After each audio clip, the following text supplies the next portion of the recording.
నువ్వు ఒక పొరపాటు జరిగింది, వినండి. దేవుని పాదాల దగ్గరికి వచ్చి ఒప్పుకున్నావు, క్షమాపణ వేడుకున్నావు. ఇక మళ్ళీ ఏం సిగ్నల్స్ కోరొద్దు.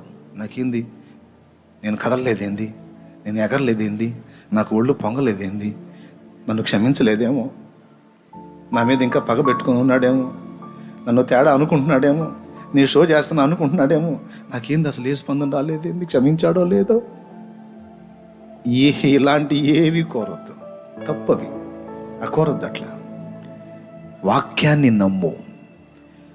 మన అతిక్రమములను మనం ఒప్పుకునిన ఎడల ఆయన నమ్మదగిన వాడు, నీతిమంతుడు అని ఉందిగా. నువ్వు ఒప్పుకో, వదిలేయ్, ఆయన ఆశ్రయించు, ఇంకంతే. క్షమించాడని నమ్ము.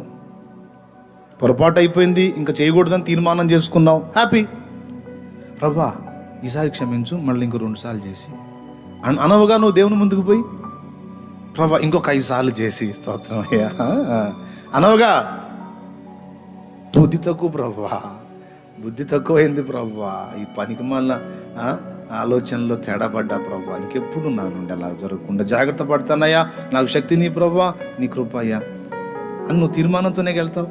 వెళ్ళి బాధపడతావు కదా, నన్ను క్షమించయ్యా, నీ బిడ్డనై ఉండి నిన్ను ధరించుకొని శరీర క్రియల గురించి ఆలోచించాను, శారీరకంగా మాట్లాడాను, ప్రవర్తించాను, క్రియ చేశాను, తండ్రి మన్నించు ప్రభా, నాకు మనశ్శాంతి లేదయ్యా, నాకు వేదనగా ఉందయ్యా, అపరాధ భావం వెంటాడుతుంది ప్రభా అని నువ్వు దేవుని ముందు ఒప్పుకొని నన్ను నీ రక్తంతో కడుగు ప్రభా అన్నప్పుడు నిన్ను పట్టుకొని ఓపడాయన గడగడ ఊగిపోయేది ఏం లేదు.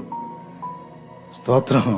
నువ్వు ఎప్పుడైతే యేసయ్యా నీ రక్తమే నాకు ఆధారము అని వెళ్ళి మోకాళ్ళు ఉన్నావో, అసలు అక్కడ చూడండి, ఒక్కసారి చూడండి, వచనం చూపిస్తాను. కీర్తనల గ్రంథము 32వ కీర్తన 5వ వచనం చూడండి. నా దోషమును ఒప్పుకొనక, 3వ లైన్ నుంచి చదువుమా. యెహోవా సన్నిధిని నా అతిక్రమము ఒప్పుకొందునని నేను అనుకుంటుని. అక్కడ ఆ మాట బాగా రౌండ్ చేయండి. యెహోవా సన్నిధిని నా అతిక్రమములు ఒప్పుకొందునని నేను అన్నాను, ఒప్పుకొన్నాను అనలా. ఆయన సన్నిధికి ఇంకా వెళ్ళలా. దోషం జరిగినప్పుడు అక్కడ ఒప్పుకున్నాడు, అయిపోయింది. సన్నిధికి వెళ్ళి నేను నా అతిక్రమములు ఒప్పుకుందాం అనుకున్నాడట. ఒప్పుకుందామని నేను అనుకుంటుని, అయితే నీవు నా పాప దోషమును పరిహరించి ఉన్నావు. అబ్బా అబ్బా అబ్బా అబ్బా, మనలో ఆ ఆలోచన కలిగితేనే కొట్టేసేస్తాడట. ఇది తప్పు జరిగింది నా వల్ల, ఇది పొరపాటు జరిగింది నా వల్ల, ఇది తప్పు, నేను చేయకూడదు, ఇలా వ్యవహరించకూడదు, ఇది పొరపాటు అని నేను మనసులో అనుకొని ఆ విషయమై బాధపడి నా దేవుని ముందుకెళ్ళి నేను ఒప్పుకోవాలి అని తీర్మానం ఎప్పుడైతే వచ్చిందో, అవన్నీ కూడా బోర్డు మీద అక్షరాలని డస్టర్తో తుడిచేస్తాను చూడండి. అట్లాగా నువ్వు అక్కడ మనసులో అనుకోగానే ఇక్కడ అవన్నీ తుడిచేసి ఖాళీగా పెట్టి కూర్చుంటాడంట.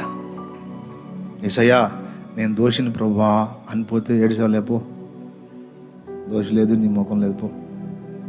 లేదయ్యా నేను పొరపాటు పడ్డా ప్రభువా, ఏడిసావు, పో, పొరపాటు లేదు, ఏం లేదు, నువ్వు పొరపాటు పట్టండి, నీ పొంద ఇక్కడ ఏం లేవు.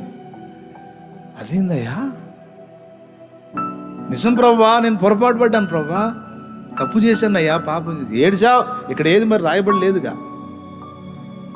అయ్యా నువ్వే తుడిచేసావు కదూ. అవును, ఎప్పుడు నా దగ్గరకు వచ్చి ఒప్పుకుందాం అనుకున్నావు చూడు, అప్పుడే తుడిచేశాను. ఎంత మంచి మనసున్నావు.